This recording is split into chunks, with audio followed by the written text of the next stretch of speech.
Everyone laughed when I made my silly hand graph talking about how the Xbox and the PlayStation are going to be close this console generation, and I actually think they're going to even out by the end of it. Well, after yesterday's video, where Phil Spencer actually said that they're selling every console they can. And specifically, he said, demand is exceeding the supply for all of us. At this point, we've sold more of this generation of Xboxes, which is Xbox Series X and S, than we had any previous version of Xboxes. Well, guess what? There's plenty of analysts out there who have been looking at the historic numbers for Xbox, and we actually know for once in a very long time, or at least have an estimate, how many Xbox Series X and S consoles are out there. Let's get into these numbers and talk about how they compare to PlayStation 5's sales and goals for the previous fiscal year.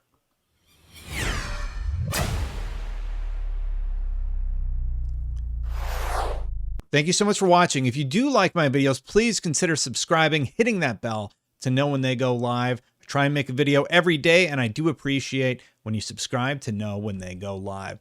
So this story came out yesterday. It was from a New York Times interview. Phil Spencer was interviewed, and he talked about the sales of the Xbox Series X and S. So there was a tweet that was put out that said Xbox Series X and S is Microsoft's fastest selling Xbox console generation despite supply constraints. Now, Daniel Ahmad, a very well-known analyst, actually replied to that with some interesting figures, giving us some insight into how well Xbox is actually doing this console generation when compared to the PlayStation 5. It's been a very popular topic online. A lot of people curious how the two manufacturers measure up, and they're much, much closer than originally expected. So Daniel Ahmad says this would put Xbox Series X and S over 12 million shipped, according to our estimates. The dual SKU strategy has paid off for Microsoft amid the supply chain issues and semiconductor shortage. Increased production of S allowed for more Xboxes on shelves than if they only had X. That is from Daniel Ahmad, and I absolutely agree.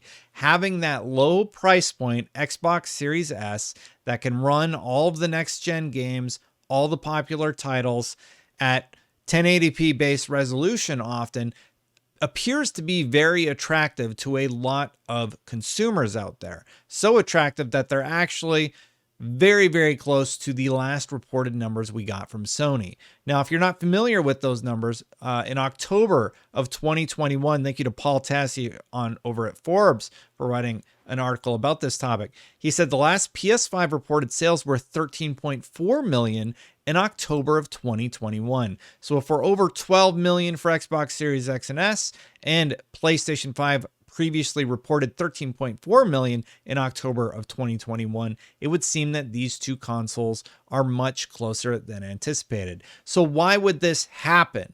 Well, there's a few reasons. One, Xbox had a killer holiday season, while PlayStation had to push its next big title out to February. And the semiconductor shortage isn't really helping anybody, though it does seem that both console manufacturers are building every console that they can, getting them out the door, and they are selling. You barely can ever find a PlayStation 5. Yes, you can sometimes find a Series S, and that seems to be working to Xbox's favor. It's just scarcity no matter what you're trying to purchase. In addition, the PlayStation 5 had to reduce their forecast from 20 million. I believe that was their goal for fiscal year 2021. They adjusted their estimates down to 15 million, which they're hoping to hit by March, I believe, of 2022. Originally, the goal was actually 22 million consoles shipped. So with the semiconductor shortage, their holiday season, we'll call it was a little bit of a slump in terms of releases. They're about to pick things back up again for the PlayStation 5 with titles like Horizon, titles like Gran Turismo hitting the early window, and Xbox is kind of catching up again as we go into February when a lot of third-party games are coming out. And I don't think we can discount the good word of mouth, the good praise Xbox Game Pass has gotten, the really, really good praise Halo Infinite and Forza have gotten, that's going to move consoles. So in addition to all of that, there has been a lot of talk about how PlayStation is outselling Xbox 10 to 1, maybe in India.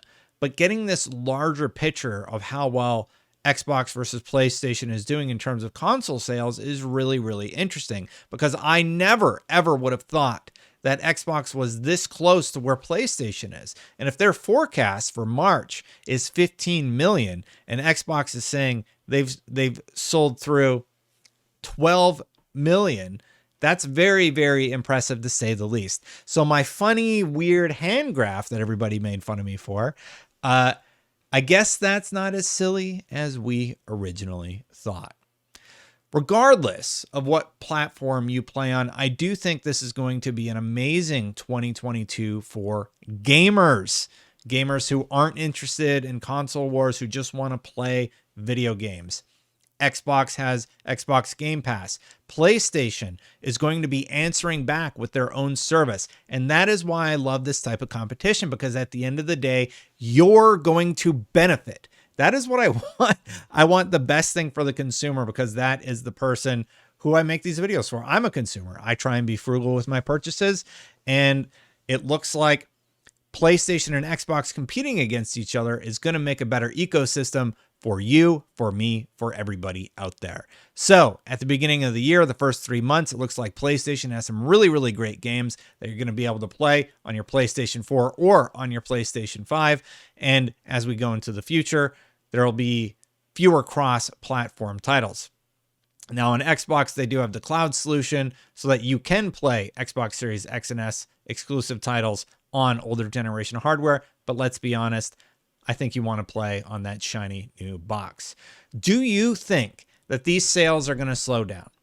I do not. I think it's going to continue, and I think it's going to be a very, very close hardware race into the future. We'll see where we're at in like 2 years into the console cycle, 2-3 years into the console life cycle, and see how well these consoles are selling. PlayStation is clearly the favorite. It is clearly the one in very, very high demand versus Xbox, because Xbox allows you to play on PC. They allow you to play on console. They don't really care. They just want you to buy games, have a good time wherever you want to have time.